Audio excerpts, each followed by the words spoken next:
एक बार मेंढकों ने दौड़ प्रतियोगिता आयोजित करने का निर्णय लिया। इस प्रतियोगिता में उन्हें एक ऊंचे टावर पर चढ़ना था। मेंढकों की इस दौड़ को लेकर लोगों में भारी उत्साह था। दौड़ देखने के लिए टावर के चारों ओर भारी भीड़ जमा हो गई थी। तय समय के अनुसार दौड़ शुरू हुई। भीड़ में किसी को भी इस बात का विश्वास नहीं हो रहा था कि मेंढक टावर पर चढ़ पाएंगे। कोई कहता, अरे ये तो बहुत ही मुश्किल है, ये तो वहां पहुंच ही नहीं सकते। कहीं से आवाज आई, अरे टावर कितना ऊंचा है कि ये वहां कभी नहीं पहुंचेंगे।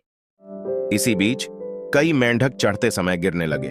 कुछ थक गए और दौड़ छोड़कर बाहर आ गए। सिर्फ वही मेंढक ऊपर की ओर बढ़ते नजर आ रहे थे जिन्होंने इस दौड़ को जीतने की ठान ली थी और किसी की बात नहीं सुन रहे थे। इसी बीच भीड़ में लोगों का चिल्लाना जारी था। लोगों को लग रहा था कि कई मेंढक तो गिरकर मर चुके हैं और जो चढ़ने की कोशिश कर रहे हैं वे भी लक्ष्य तक नहीं पहुंच पाएंगे। लेकिन एक छोटा सा मेंढक बिना किसी परवाह किए टावर की ओर चढ़ता जा रहा था और आखिरकार वह अपने लक्ष्य तक पहुंच ही गया। दौड़ में हिस्सा लेने वाले एक मेंढक ने उससे पूछा, अरे भाई, तुम कैसे वहां तक पहुंच गए?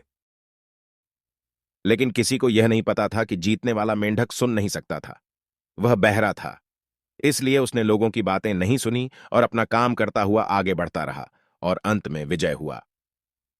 इस कहानी से हमें यह शिक्षा मिलती है कि हमें कभी भी लोगों की नकारात्मक बातों पर ध्यान नहीं देना चाहिए।